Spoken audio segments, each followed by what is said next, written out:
Welcome to the Derek Diamond Experience podcast, where every week I take a look inside the world of film and television with those who have lived it and experienced it. I am your host, Derek Diamond, and joining me on today's show is writer, director, and producer, Mr. Ben Rehki. How are you, sir? I'm doing great. Thanks for having me, Derek. Absolutely. No, we were just talking about, you're living out in Los Angeles, and I feel like this has kind of become the tradition of what I've been asking all my guests since March. How has the COVID-19 pandemic been affecting you as far as your career goes? Well, it's affected everyone in different ways in every industry in catastrophic ways. It's disrupted our way of life. I mean, personally, I actually had COVID back in January. There was a first wave that came to this country. It came through Los Angeles in November, December, and January. And they estimated that about 500,000 Angelenos had it at that time. And so I thought it was a pretty bad flu, and I went to the doctor and was pretty knocked flat for a while, but recovered. And when the antibody tests came out in March, I went and took one, and they were like, yeah, you have the antibodies. So were you sick recently? And so, in some ways I feel like glad that I've had it and maybe have like a certain amount of immunity to it for a certain amount of time.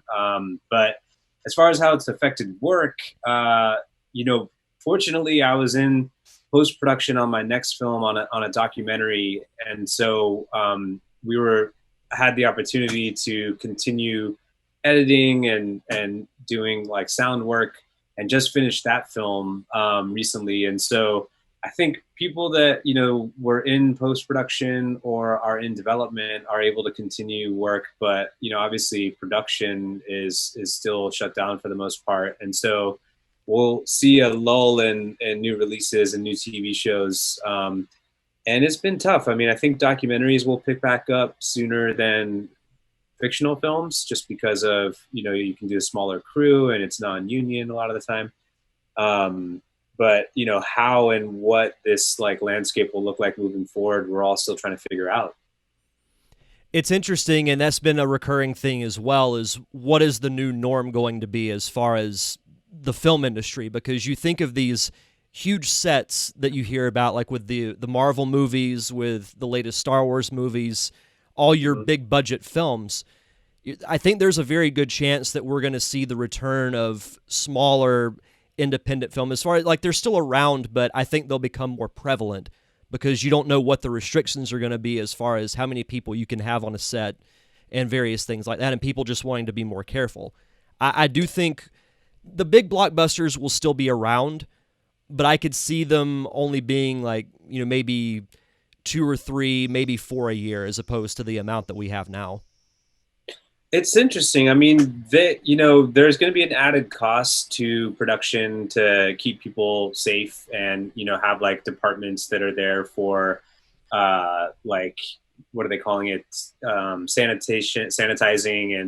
And so the restrictions that, the unions have on terms of like how long you can shoot after being tested and stuff will add like a cost of production of maybe 20% to a budget. So actually the bigger films might be the ones that can bear that, and the smaller ones might have trouble. But I do think you're right. People are going to have to get creative and shooting in one location, or shooting, a lot of people talking about this Unreal Engine that they're using on the Mandalorian show and a bunch of other places as a way to like fake these exteriors. And so we'll see. I mean, people are going to want content still. I mean, obviously streaming platforms are going gangbusters right now with the amount of content that people are consuming. So where there's a will, there's a way.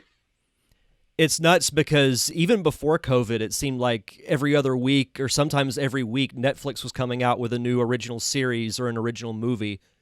Now it's between Netflix, Hulu, even throw in Disney Plus in there. Now you have HBO Max, NBC is going to have their own. We're not going to be short on content. It's just how it's going to be done is interesting. You mentioned the technology used in The Mandalorian. I think we're going to see that a lot more. I know they're talking about using it for the Obi-Wan Kenobi series that's going to be filmed, I believe, next year. So that could be the next big revolutionary step in technology as far as how films are made. Yeah, I've seen some demos that are pretty impressive. I spoke to the Unreal guys recently, and there's a big concern, obviously, with like labor. Will that displace a lot of people in the film industry? Which there always is with some technological leap, but there's a lot of front end programming that goes in that employs a lot of people. I mean, the big question about all this is the theatrical experience. Theaters were already on the decline, and even if they were to reopen, which a lot of them might not, will people feel safe going to them? And so it's kind of scary. I think that there will be a time where they come back, and now that you have drive-in theaters, and there's really interesting stuff with like pop-up theaters that are happening. But that theatrical experience, was on its sort of like last breaths already, and this might have been the nail in the coffin for big theater chains, some of them. So we'll see. I mean, as you and I are kind of cinephiles, and I'm sure a lot of your listeners are too. Like, we'll continue to support. If there's a movie playing, I'll find a way to go. Feel safe about doing it. But I can't wait to get back in the theater and see a movie in a dark room. I actually found out today, as we're recording this, that AMC is going to reopen next week on Oh August wow. 20th, or at least the one. We have one. I actually have two here in town. One's like a couple of blocks from my house, but they're doing on opening day. They're doing 15-cent movies. 15 what movies? 15 cents for a ticket. Oh wow. Okay. Are they doing distancing in the seats where like Hmm. some of them are closed, like every fourth seat or something like that? And it's only up to 30% capacity, I think, Okay. per room. And you have to Well, I wear a mean, mask at all times, except for if you're like eating or having a drink or whatever. You can take your yeah. mask off, but otherwise you have to wear it at all times. I mean, that's great. I can't wait to go see Tenet. So if there's a way to do it, I'm there. Yeah, it's funny because I was against it for the most part in the beginning. I said there's one situation that will get me in a theater. Christopher And Nolan. I look at Christopher Nolan too, but they're showing older movies leading up to the release of Tenet. And I Right. noticed on the schedule was The Empire Strikes Back, which is my all-time favorite movie, and I'm like, you guys are going to pull me back in. I'm more of a Return of the Jedi guy, but I understand that passion. No, it's been cool. Going back and seeing these old movies. Like, we went to go see, was it The Princess Bride was playing at a pop up here. That's awesome. Yeah, Jurassic Park is playing at the drive-in. So it's kind of fun to see these movies that we haven't seen since kids, or honestly, like an entire generation of people might not have seen on the big screen. So it's the power of movies. I mean, Walmart is turning 40% of its locations into pop-up movie theaters over the coming months, and so we're seeing a lot of innovation too, and that's exciting.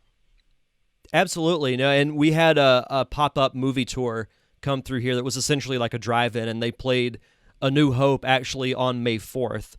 So I Oh got to wow, see that on Star Wars Day. So that was pretty incredible. yeah, that's awesome. Nothing So like sharing the experience on the big screen with people. absolutely.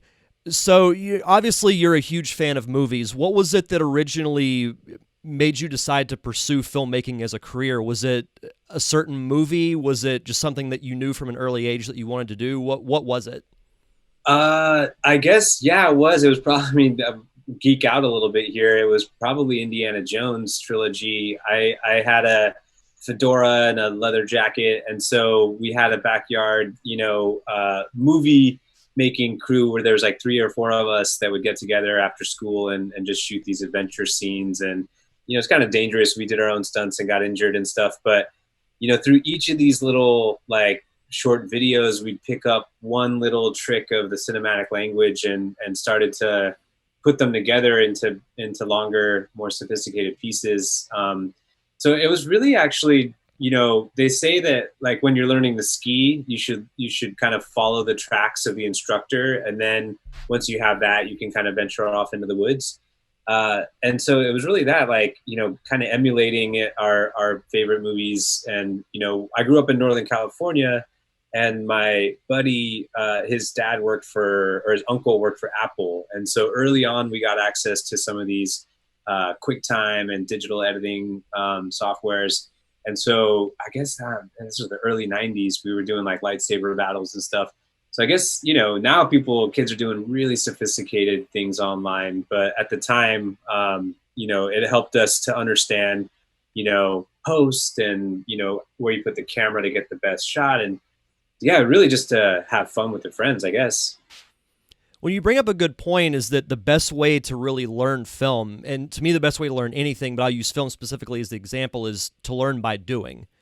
Yeah, You can go to a class, and that's a great foundation for you to learn the basics, but where you're really going to learn film is by doing it, whether it's watching other people do it, physically doing it yourself, and in your case, doing it with friends is the best way to learn, in my opinion. totally. Yeah. And all the different aspects to it, like where you put the camera affects what you have in the edit room, and, where you're cheating on something or doing an action scene and how to make it look like, some guy got punched without actually doing it. Like, you start to really pay attention to those tricks, and there's a language to cinema, and it's like learning a new language. You can only learn by doing, or speaking in that case. But yeah, It definitely just pick up the camera and do it. Like, film school is great, and I went to film school, but it's not going to teach you much more than if you just went out there and did it yourself. It might accelerate that process, or have the equipment, or build relationships and all that. But whether you do it on your own or through a course, like, it's really just about repetition and doing.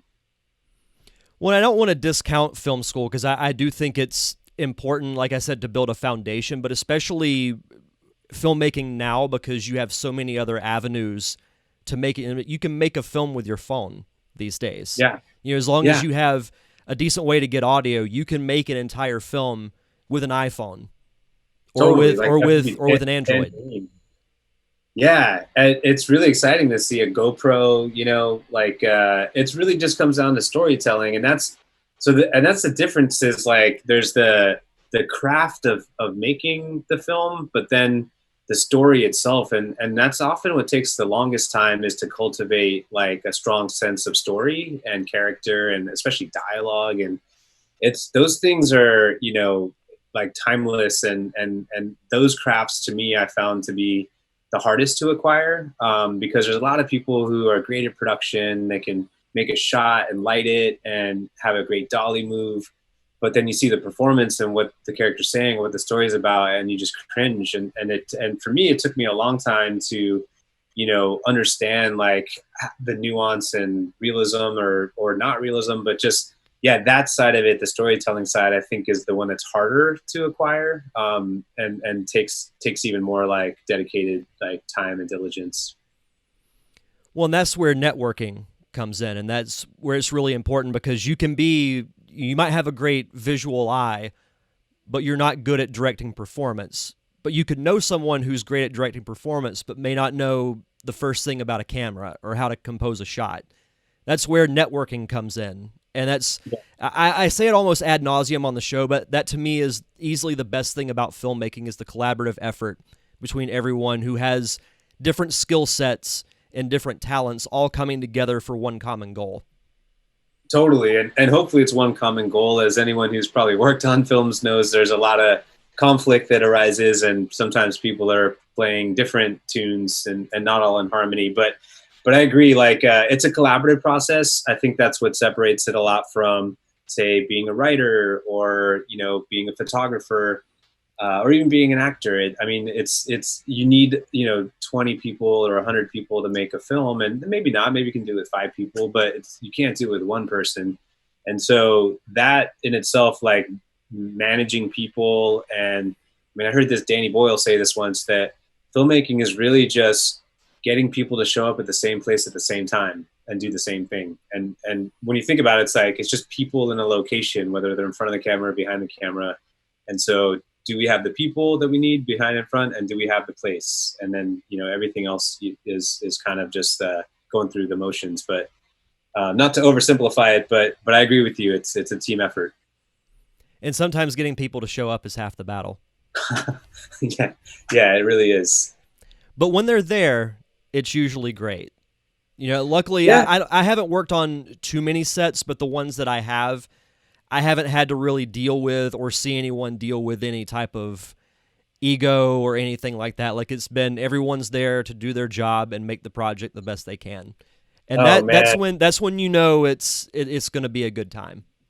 it's oh man. I guess I've just I've had so many bad experiences now. Like I've lost so many friends through this business, and I've definitely had huge battles with collaborators that some of them extremely toxic, and so I'm a little bit more not cynical, but definitely I think you see uh, when you find a collaborator that you really connect with, like that's why Spielberg always works with Kathleen Kennedy and Frank Marshall, or why Thelma Schumacher always edits Scorsese's films. Once you find that chemistry, you stick with it because you're getting into a circumstance where there's a lot of money and a short amount of time moving around, and everyone comes together for 3 months and then disappears, and so you really want to know what people are like under pressure, because everyone is nice and positive when times are good, but when things go down, that's where you really see people's true character. And there's kind of two types of people. There's people that are like, we're in this together, let's figure this out, or there's it's us versus you, it's us versus them. And so it's again, not to oversimplify anything, but I agree, like there's a magic, and with something like Watchlist, I was very fortunate that everyone was inspired to make the same movie. With one of the films I had before that, that wasn't the case, and it was pretty brutal. It was pretty intense. We'll get to watch list in a second because I mentioned this before we started, but I did have the pleasure of watching it, so I'm excited to break that movie down with you. Once you decide, okay, film is what I want to do, and you go to film school, how do you start your film career? What was your next step after film school? Well, I guess like it's important to emphasize the part before film school or during film school, where it's just make as much as you can. And we kind of said that before, but I probably did like 50 or 100 shorts and 20 music videos, and just like for no money, just to make stuff. And like it's unless you're kind of in that 0.01% of just auteurs, or just born with that talent, like a lot of it is just like like building those skills. So shoot as much as you can, shorts just with your friends, even if no one sees them and stuff. And then yeah, I guess going from there, like yeah, really try and get on to bigger productions, like see uh, like intern, get onto a movie set and see sort of like a bigger film and how that happens, because it's a very different thing than shooting with friends. Get into like a production company, read as many scripts as you can. I think that's where the networking, like you said, kind of comes into it. Again, unless you're like this like visionary who's made this thing that like is totally unique and incredible, a lot of it is just like teaming up with people and continuing to do it.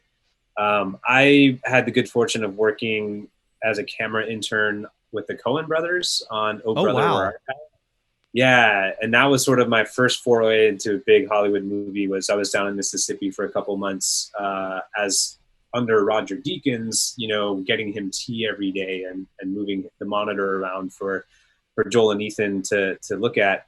And it was incredible because get to see it, like George Clooney and like how he operates, and then the producers who are like figuring out, and then the AD who's organizing the set. And it's just such a that I think 2 months really taught me as much, if not more, than my 4 years of film school. So I would say another way to get into the process is to try and get onto a set of any kind, television, commercial, like documentary, feature. That education is you can't buy, and hopefully get paid for. Yeah, I guess so. That was my next step. Was I went to work on that film, and then through that I kind of kept in touch with George Clooney's team, and like strangely, it was through his hairdresser, his stylist, that actually hired me to work on the next film that they did together that Clooney directed, called Confessions of a Dangerous Mind. And my job in that case was to do the behind the scenes for the film, kind of like recording just the EPK and what was happening. And then I went to work in some production companies, like interns, answered phones, read scripts, did coverage. I figured, coming to LA is probably part of the stop on the journey that any aspiring filmmaker has. It's different now. There's a lot of like other hubs, like obviously Atlanta. There's a ton of shooting going on, and New Orleans. But yeah, just get in, just get a foot in somewhere, because it is like a river that you get swept up in, and hopefully can kind of like keep your head above water because it's it's really competitive. I'm sure the knowledge you learned from being on the set of Oh Brother Where Art Thou had to have been invaluable, because you think of the who's who that worked on that movie, some of the greatest at their profession ever. Totally. That's, I mean, Roger Deakins alone. That's Yeah. amazing. That film was actually the first time Roger or anyone did a digital intermediate too. So the first time that film went through a computer to do the color grade. And so I remember him sort of like, all of the art department would be, dressing a scene with all these plants and stuff. And he would like kind of whisper to the camera department, they don't know, I'm just going to turn that all brown in post. And so I, had no idea what he was talking about until you see the film, and it's just this beautiful sepia tone that no one had ever seen before. And so you're right. I mean, people at the top of the game, and Roger's hilarious, and I actually ran into him on the beach here in Santa Monica. I guess he lives around here, and I saw him like a month ago, or right at the beginning of the pandemic. I guess a couple months ago now, and chatted with him and was like, "Hey, I used to work for you," and he, whether he remembered or not, he made time for me and was like, "What are you up to now?" and stuff. So those relationships like last, over time, and he went and watched my film watch list and gave me some really good feedback to it. That's fantastic. Yeah, That's yeah, it's absolutely well, fantastic. And Joel and Ethan, I mean, they're like they're so organized. Like they basically have sat down and written at any given time. They have 8 scripts that they've finished that they're just sitting on, and they, no matter what, every week they sit down and write together. And so they have this process of and now they're working separately on stuff, but the detail of the character, like they don't have to do rehearsals or anything, because it's so, every little twang of the accent is like written on the page, and then they do thousands of storyboards so that every shot's detailed. And so when they get to set, like they're able to just kind of, everyone knows what they're doing, and it's very relaxed, and they just laugh when they're watching the performance. And Joel deals more with the camera, and Ethan deals more with the performance. And so it's a joy, like you said, to work on one of their sets. And people often take a step down in rank or otherwise to work with them, because if you're working on a Coen Brothers film, it's gonna be a classic, and you can't say that for all filmmakers. Well, and even if you're doing something very minor on a set like that, just to watch those who are so great at their craft do what they do is, like I said, an invaluable learning experience. So that's amazing. Yeah, it was. I was so lucky. Really early in my career, I guess I was like 21 years old, maybe even too young to fully appreciate like that moment until it was over. But yeah,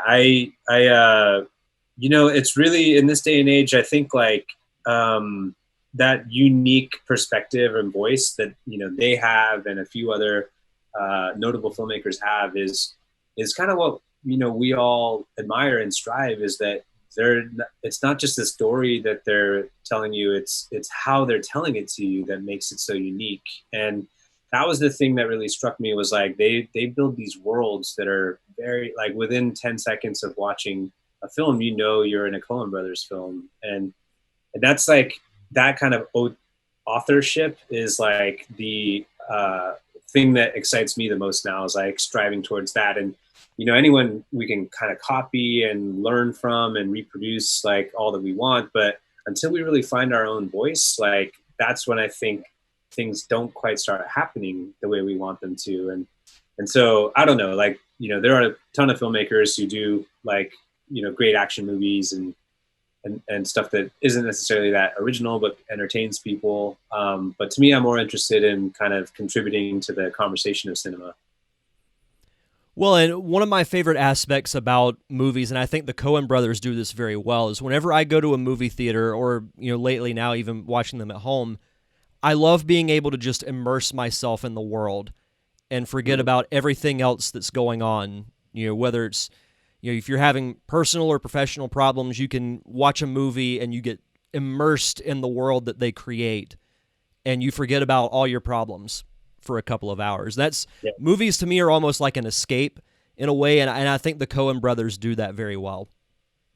Yeah, totally. It's you know, it's an escape, and it's also a moment of like self-reflection, I guess, because I think you can, we can be taken somewhere else and on this like incredible journey, but there's also something that we like self-identify with what the characters are going through, and I think that's why it's such a communal experience. I mean, what's so sad to me now about the way that we're consuming content is that it's in isolation a lot of the time, but and we still get that like escapism feel, but that the power of being in that dark room with like 100 strangers and all going through the same experience at the same time is, it's really cathartic and it's really powerful. And so, yeah, I agree with you. There's nothing like the magic of movies. Well, human emotions are infectious. You know, you hear someone laugh. Like to me, if I go to see a comedy in a theater and I hear one person laugh, I'm going to start laughing. If it's Yeah. a drama and, the person, sitting a few chairs down from me is emotionally moved by this really powerful scene, that's going to make me get into it. So that is the one thing that we're missing right now is the feeding off of each other's emotions when you go to a packed theater. Yeah, totally. I agree. I hope it comes back sooner than later. But that's honestly, we were talking about the doom and gloom earlier about the theatrical side of it. That's why I'm optimistic that theaters will never go away fully because of that, shared experience that you're talking about. And look, it's still when you're a teenager and you don't have a license yet, it's still what your parents can drop you and your friends off to go do for a night. It's still the best place to take a date. And so I think there is like a community aspect to cinema that, we're really starting to appreciate more now that it's been taken from us. Absolutely. So let's talk about your film watch list. As I mentioned, I had the pleasure of watching it, finished it watching it earlier today. What was the inspiration behind this movie, and kind of walk me through the process of getting it made?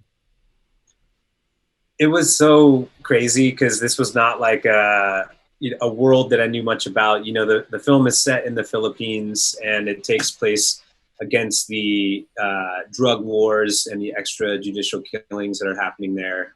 And for people that might be listening that don't know a lot about what's happening there, basically, the President Duterte a few years ago when he was elected came to power on a platform of, if you vote me in, I will crack down on drugs. And went so far as to say, I will kill 100,000 drug dealers if I'm president. And people, he won, and he got the presidency, and he basically came out and said right away, if you're a policeman or a military man and you run into anyone who's suspected of selling drugs, you have my permission, and you can't arrest them safely. You have my permission to kill them. And if you're a member of the public and you are suspecting any of your neighbors of doing drugs, you have my permission to kill them too. And so it created this mass confusion and system of vigilantes where, dead bodies started turning up in the street with a cardboard sign on them that said, I'm a drug pusher, don't be like me. And, it's gone on to kill like tens of thousands of people. And it's unclear whether it's the police that are behind it or it's other citizens. And so I started reading about this in the papers, and I was just really struck, because the idea that if you've like dabbled in drug use, like is your life worthless? Should you be condemned to death when there's so many other like complicated issues around this? Was something that like we struggle with here in our country, and with me personally. And so I guess like I saw this and I was like, this feels very like crossing a line of authoritarianism and people being above the law. But it was just a human story. Like I saw this photograph of a woman cradling her dead husband that looked like the Mother Mary, and I called the reporter. I could not stop thinking about this photograph, so I called the reporter that had fixed the story, and she told me most heartbreaking things I'd ever heard. And at the end of the conversation, she said, "Why don't you come to Manila and see for yourself what's happening?" And So I just on a whim, like was able to take her up on the offer and went out there and embedded with these journalists for 3 weeks. And it was really a case of just not thinking too much about it, just following your gut. And, I had overthought the process, the creative process before. I think this is a big part about having those creative breakthroughs is like listening to your intuition and your heart and not trying to like overthink about what would be cool or what you should be doing, but just like follow what is your heart's telling you to do. Sounds cheesy, I know, but it's been transformative for my creative process. And I found myself, like talking to real victims of the drug war and ex-police officers and drug rehab clinics on the ground out there. And I was just like, no one really understands what's happening here. You can read about it in the newspapers and nonfiction tells you what happened, but fiction tells you what it feels like. I want to do a film that shows what it's like to be on the ground out here and go through this tragedy. And so I tried to talk myself out of it. I was like, I'm not Filipino. I don't speak the language. Who am I to think I should be the one to tell this story? But something was like, that's your head, getting in the way. Like your heart says, go do it. And every time I took a step forward, something else fell into place. And, this film came together, and from beginning of the idea to filming was only 9 months. And I've never had something happen that quickly. And so, yeah, I guess it was just like the universe kind of aligned in a way. Well, sometimes it's all about the timing and the events that just happen to fall into place. It's almost like it's meant to happen, like fate pushes it to happen, and that's what it sounds like that happened with you. Once you started filming, how long did it take you guys to shoot the film? So they have this crazy way of filming in the Philippines, which is all of the cast and the crew and the equipment is on a 24-hour hire, like a flat fee. So you shoot for 24 continuous hours every day. And then you take a day off, and it's day on, day off. So even though we only shot for 16 days, like really that's 32 days because every day was a double day, what we do here. So we shot from the beginning of November right up until Christmas of 2017, I guess it was. And that was, like 2 months. But oh, wow. Yeah, I guess 32 days. So wait, no, 16 days, but every day off. So 32 days total. So yeah, I guess about 5 weeks. That's insane. I can't imagine filming for 24 continuous hours. I mean, yeah, you get the day off, but still it's like, man, I would, coffee and soda would be my best friend. I drank so much coffee, but it's really, they're trying to change it now. It's, a few directors have died doing this and actors have got, like, somewhere in the hour 18 and 20 and 22, like you're just zonked, and it's not, it's not just sleep deprivation. Like you're on your feet in like 120-degree weather, like during a storm, and you're constantly have to be alert and making decisions, for the whole crew. And so it was, I would never wish it on my worst enemy. Let's just say that. I can imagine the caffeine intake on that crew was dangerous. They would just come and put it in your hand like every 2 hours. Like you didn't even ask for it. You just look down and have another Dixie cup full of it. That's kind of cool, actually. I dig that. I mean, my next step was just getting an IV of coffee. But we didn't get to go that far. Just walk around with a bag and just put it directly in your veins. Yeah, it was brutal though. I mean, we were caught in the middle of some monsoons and got flooded out of these sets. Like a train came in and hit our set and destroyed it. I was briefly hospitalized for exhaustion at one point. It was not an easy film to make. It was, and the least of which that we're shooting this, kind of controversial film under the, nose of an authoritarian regime. Like it was, people were definitely on edge. Like it was me and the cinematographer were the only two non-Filipinos of the crew. Like we both had come from the States. Everyone else was local. And so it was amazing to kind of, look around for a moment and be like, wow, I can't believe we actually are pulling this off. This is wild. Well, it's like I said, it's sometimes fate it's almost like it deems it to happen. Things happen for a reason. It's like if something's going to work out, it's going to work out one way or the other. Totally. That's what it sounds like happened with you.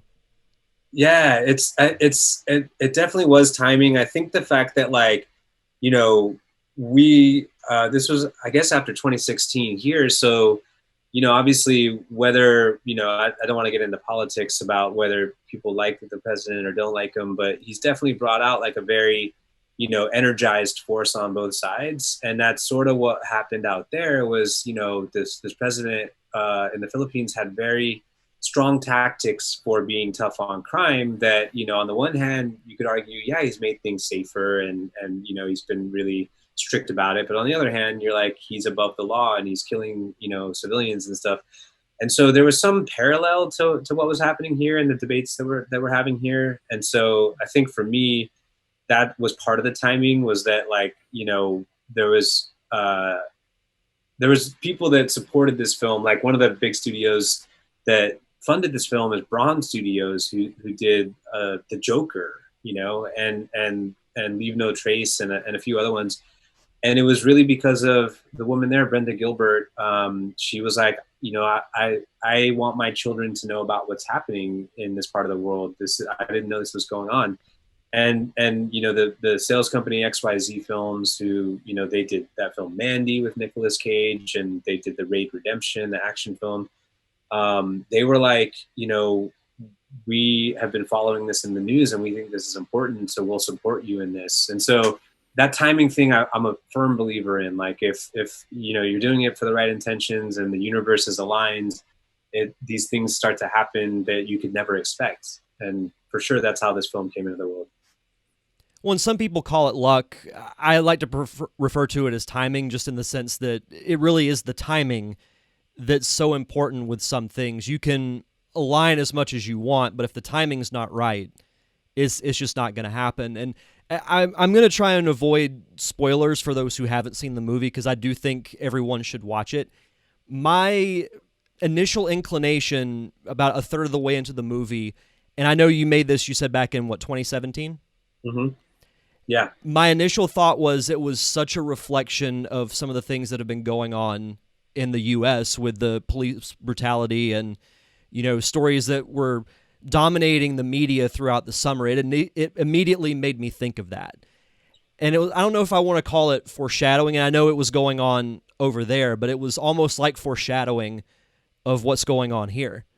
So that was my initial thought. But what I love the most about the movie is that it's shot and feels very raw emotionally. Like, to me, the look of the film, that it's almost like that guerrilla style at times, I think fits the situation and the setting and the mood of the entire film. Like, if it looked, if you had these dramatic, push in or pull out shots, and it looked, like a drama, I don't think it would have worked the way that it did. I love the raw feel of it, was what I enjoyed the most about it. No, I that's incredible that you picked up on the visual style. I just to mention about the police brutality thing, because you're one of the first people that's picked up on those parallels. Like, there is a timing aspect to this, and there's also a cyclical nature to things that they tend to come back in the news and in the consciousness of society and stuff. And when we did some of the first screenings, because the film really is about you don't really know who's behind these killings, whether it's the cops or whether it's like someone else, but it's definitely it mirrors a lot of what's happening here, in that police brutality is a global issue, and oppression of certain populations that receive more force than others, and stuff like that is something that we grapple with as well. And so there are people that saw the film that connected with it in ways that I hadn't anticipated. And now that we're in this period where it's in the public conversation so actively about police brutality, this film does have a certain resonance in this time. And I guess, like, there's a concept that I believe in of urgent cinema, that like, to make films that kind of are on the tip of people's tongues and in the back of our minds, that raise issues that we're all kind of thinking about, but we don't know how to put into words yet, that cinema can help us articulate. And so for me, like, it might have been a couple years ahead of like where we are now, but it was sort of on the trajectory to be ready to be seen at this moment. And so, yeah, you can't kind of plan that timing, but there is a certain universal force driving all of these, like, conversations and stuff. Um, and then, yeah, the visual style. I mean, it's, one of the best parts about this was working with Daniela Nowitz, the cinematographer. She's just incredible. Like, she was able to capture this realism. And, we talked a lot about the beginning that authenticity was the most important part. Like, because it was based on a true story and it's about a real tragedy where 25,000 people have been murdered now. If we didn't get this right, it was going to be downright disrespectful to the people that had suffered through this. And so, and especially as outsiders coming in there, we were going to be under the microscope of like, did we do our homework and did this feel authentic? And so at every stage, whether it was the performance or the cinematography, we really strive for realism and authenticity. And so she was like, let's not use big movie lights. Let's use these lenses that allow us to shoot under street lights. We can, these Sumilex lenses that we can go wide open to like 1.2 or 1.4 and actually capture the street lights that you wouldn't be able to get on like, normal Arri lenses or a red camera or something. And then she would augment what's there. She'd take a look at the street and be like, those fluorescents, those neons, like get me a couple more of those and some of these, and just boost it rather than try and fake it. And, we shot in the real locations where these murders were happening. We shot in the slums. There was a conversation early on with the producers to go shoot on a set. And I was like, no, if we do that, it's not going to feel authentic. And, they have this saying that that story, wait, how do I say this? The camera doesn't lie. Have you heard that? Where it's like, it's usually in regards to performance where, that's what makes a great actor great, is that the camera picks up any kind of insincerity or fake moment. I also believe that story doesn't lie. Like if you fake something in a story, it bumps for an audience and they're taken out of it and they're like, that didn't feel real, even if they don't know that world. And so we did so much like kind of research and homework to get those authentic details so that it felt like you were there with these people, like a fly on the wall. Absolutely. And to go off on a point you said earlier, it's talking about the, what may not be a comfortable subject. Like you said, this being based off real events and you wanting to capture that authenticity. And even though it may not be comfortable, it's what needs to happen with respect to the story. Because like you said, if you try and fake it, everyone's going to know. And one, it's not going to be a good movie. And second of all, you're going to be disrespecting the source material. Yeah, totally. It's, I think realism is in some ways one of the hardest to pull off because, how do you film it in such a way that like, it feels like you're right there? How does the actor play it in such a way that it doesn't feel rehearsed? Like, how does that wall have the peeling paint that only that wall could have? And so it's actually, to try and design all that stuff is very difficult. And so the goal is to not do that, to like, trust everyone that what you're going for or the template that you're setting forth, that everyone can kind of bring their swagger to it and kind of like relax into it. And so we use a lot of real people from the neighborhoods. A lot of the side characters, almost all of them we did casting from the slums and the streets. And so if you see that guy whose face looks like he's tweaking on meth, that's because he's probably a recovered meth addict, and like, you can't fake that. And so like every little detail, and, we would get to the set and it'd be like, okay, I want to cast these people here. And my team would be like, no, we can't, we have these actors. And I'd be like, they look like actors. Like, it's important, And so the guiding light of authenticity is what kind of pulled us through this process. And once you have something like that you've decided is a parameter, it makes the decision making a lot easier because you're like, no, that's not in support of this vision. Well, and to compliment the actors, specifically the main cast, I thought everyone fit their role extremely well. From the actress who played the Maria character, I thought she did a phenomenal job. I thought the guy who played, I believe his name was Alvin, the second he walked on screen, I'm like, that is a dude I would not mess with. And he's like the biggest teddy bear in real life is the funny thing. But yeah, that's why he's an actor, Well, like when he walks in and you just see like that cold look in his eyes, you're like, yeah, that's a guy I would not want to cross. So I He's a think killer. He's a cold-hearted killer. Yeah. from an emotional standpoint, I thought all the actors did a phenomenal job because it felt very real, and it felt real through their performance. The combination of that, as well as I mentioned earlier, the movement of the camera and that almost type of guerrilla style, it almost felt like a documentary in some pieces. Like it felt that real. No, I mean, that's a huge compliment, Eric. I appreciate that. because that's what we were, hoping for. Yeah, the actress, I mean, Alessandra is just, she's a force of nature. I mean, she's a pretty big star out there, but really known for like good quality work, not like, always the biggest commercial cinema. But I always knew that this movie rested on whoever that actress's shoulders were, because as you've seen, and not to give any spoilers, like there's some pretty big twists and turns in there about what she like ends up doing, what happens to her, and what she has to do to others.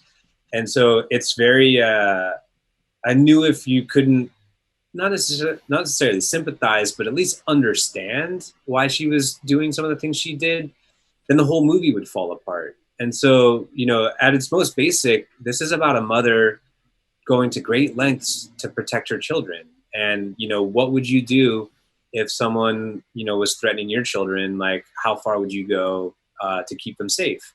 And that's like a really primal instinct. And I think that's, to me, some of the strongest stories are the most primal ones. Like, you think about that movie Lion with Dev Patel, like what made it so great is that it's just a boy looking for his mom. And that's something that we can all relate to. And so she was just fierce, though. Like she could play very lost and vulnerable and quiet, or just like this like sassy tongue on her too, that she would talk back to people.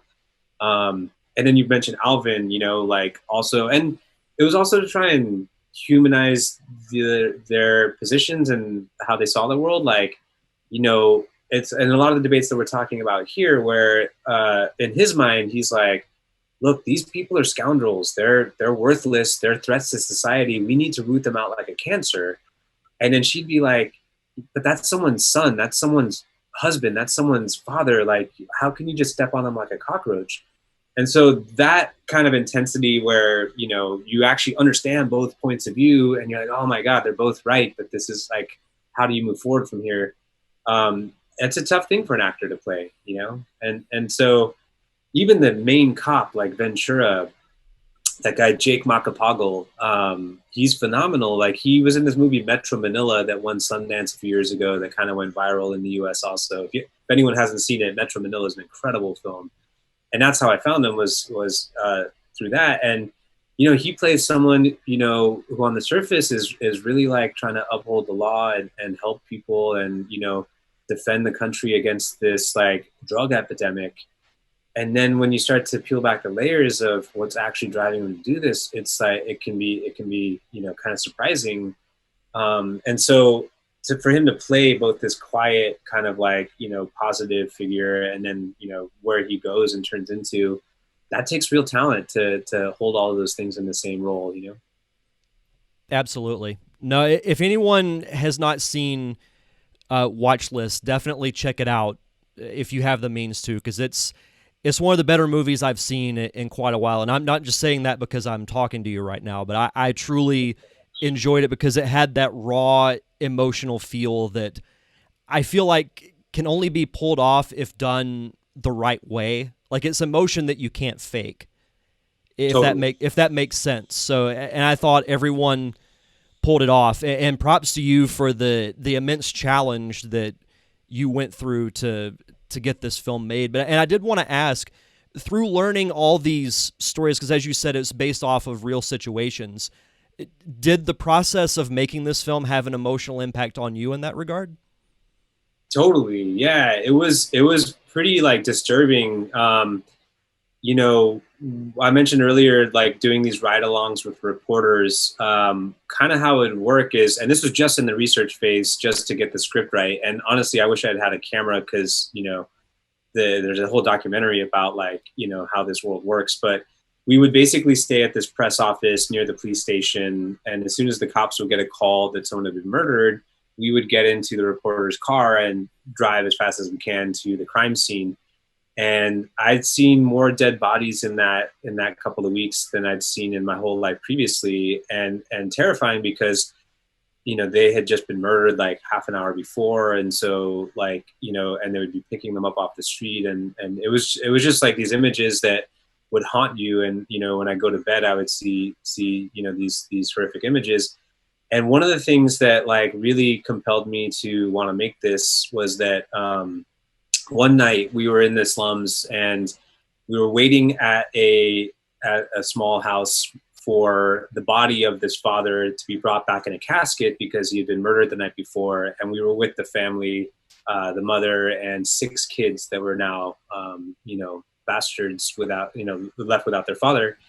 And we pulled the teenage boy aside and just asked him what happened. And he, had been kind of upstairs in this like, small dwelling, and looked through a hole in the floor and saw the whole thing happen. These 2 vigilantes in plain clothes rush in and, kill his father in front of his brother and sister. And one of them was a woman. And that really struck me that like, the challenge that, a woman would have being a vigilante, she has certain advantages that she can get closer to her targets without raising suspicion. She can lure them out into places that maybe like a male counterpart wouldn't be able to do. And so there's a specific like need and use for them. But the fact that like this boy was going to grow up the rest of his life without a dad over something like some petty drug charges, that, okay, if it's against the law, like arrest him, take him in, serve his time, clean him up back in society. You don't murder him in front of his family, like for petty charges. And so it was taking away this entire generation of young children's fathers. And now it's happened 25,000 times. I mean, you think about that's 500,000 people or a couple million people that it's been affected on the family side of things. I was like, I have to make this movie because I don't think people fully understand the realities that are here. And I think being like sort of a Western filmmaker with sensibilities of like 3-act structure and performance and going to, what was happening there. Like my hope is that like in your experience watching it, that's something where it feels somewhat familiar in the world, the way the story is being told, but the circumstances and, the twists and turns are totally blindside people and stuff. And so it's a wild ride. Like I would say it's not one, that's for the faint of heart. Like it's a pretty intense film from beginning to end, but for real movie, like fans of cinema, my hope is that this can still surprise anyone who thinks that they've got it figured out where it's going. And I won't spoil it, but for those when you do watch it, you won't be ready for the last 5 minutes of the movie, because I certainly wasn't. Oh wow! It was pretty powerful stuff. I mean, the whole film was powerful, but there are some good storytelling twists that happen that I didn't expect. So I very much enjoyed the movie. Like I said, from top to bottom, Thanks, I thought sir. it was well acted. I thought it was well made. So props to you and to everyone who so much. exceeded the challenges that I'm sure you guys had to go through, as you explained earlier. Yeah, well, it's like they say, like nothing's good if it wasn't worth fighting for. And this one was definitely not easy. And we did this film on a shoestring. And that obviously money can go a little bit further in that part of the world, but it doesn't discount like how difficult it was. And I guess part of what is exciting about movies is that they can put you in someone else's shoes across the world. Like you may not have ever been to the Philippines, you may not know what's going on politically there, but for 90 minutes you can feel what it's like to walk in those shoes and be like at the bottom up in this like repressive regime, and what it's like to know that at any moment your life can be upended and ended. And so it's a very powerful tool. It's a window into the human condition. And my hope with films like this is that it can kind of build empathy and show us like our common humanity, that like no matter our struggles, like there are people in a lot worse situations than us, and to be grateful for all the good things that we do have in our lives. Absolutely. Well, as we start to wrap up here, do you have any other projects that you have in the works? I know you mentioned, the pandemic, how it's impacted everyone, but do you have any films immediate in the works that you're working on? Yeah, totally. I've just finished my first documentary that is called The Reunited States, and it's about people trying to bridge our political divide. And so we've been shooting over the past 2 years with a handful of stories of people. It's such a polarizing time, and we're kind of divided in these two camps and shouting at each other, and both sides think the other side is destroying the country. But the film is really about that each of us has a role to play in polarization, and we're either part of the problem or part of the solution. And so the Reunited States, we've just started going out on the festival circuit, and it should be available for distribution hopefully towards the end of the year. But that's one that I'm really proud of, just because we couldn't have anticipated how timely it would be. And then I have another project that is sort of this is my next fictional project, but it's at the intersection of mass shootings and online extremism, and kind of goes into the rabbit holes of YouTube extremism and 4chan and 8chan, and how that leads to violence in the real world. And it's kind of a crime thriller, but another really intense one. I guess those are the types of stories I'm realizing I'm drawn to. No, definitely sounds like it. No, those both sound really interesting. I'd love to see both of them when they're completed. Cool. So I'll hopefully be able to share more info as we move forward. But yeah, would love to get that out there. Absolutely. And last thing I want to ask you before we get out here, and you've kind of alluded to several pieces of this, but what is one piece of advice that you would have to an aspiring filmmaker? I guess there's what we talked about earlier about just getting out there and doing it, but I would say even more like important than that is to find out why you're doing it, like what's driving you to do this, because it's not an easy path. Like, as I'm sure most of your listeners know, like it's incredibly difficult and competitive and requires a lot of money and luck and connections, and everyone will slam the door on your face. And so to understand the real reasons of what is compelling you to do this, if it's fame or if it's money, like stop right now. If you can think of anything else you would rather do with your life, go do that. This is too hard. And so for me, I guess it's really been like, and this has only happened more recently, to understand like what your contribution is to the craft. Like, don't look at this as what you can get out of it, but what are you adding to the conversation? And, if you love action movies, like what makes yours different? If you love horror movies, what makes yours special? And so, and what is it you want people to walk away with feeling? And so to me, those questions, once I started to have answers to those, is when things started to happen in my career. And so I would say it's never too early to start thinking about that. That's great advice. That is great advice. Well, Ben, thank you so much for taking the time to come on the podcast. This was great. And if you want to come back on to plug your documentary or your other upcoming film, you're more than welcome to. Oh, cool. Thanks, Derek. I appreciate that. I might take you up on it. It's been a lot of fun. You asked great questions. I like that we got to zoom out and talk about the journey. So yeah, thanks for having me. Absolutely. Well, that's the cool thing about doing these conversations is you never know. Like, you can plan to talk about certain things, but I wasn't expecting to talk about the reopening of movie theaters at the beginning. So these are always great to have. So, this was a lot of fun. So thank you. Yeah, likewise. You asked great questions, Derek. I appreciate it. And yeah, thanks so much. Absolutely. And if you want to follow the show on social media, I'm on Facebook, Twitter, and Instagram at DDiamondPodcast. I'm now on Patreon at DDiamondPodcast, patreon.com/DDiamondPodcast. If you want to subscribe to the show, I'm on really all forms of podcasting, Apple Podcast, Spotify, Stitcher. Also, thank you to the Unicorn Wranglers for providing the theme music for the podcast. You can check out their music on Apple Music, Google Play, and Spotify. That's going to do it for this week's show. Thank you once again to Ben Rehki, and we'll see you guys next week for another episode of the Derek Diamond Experience.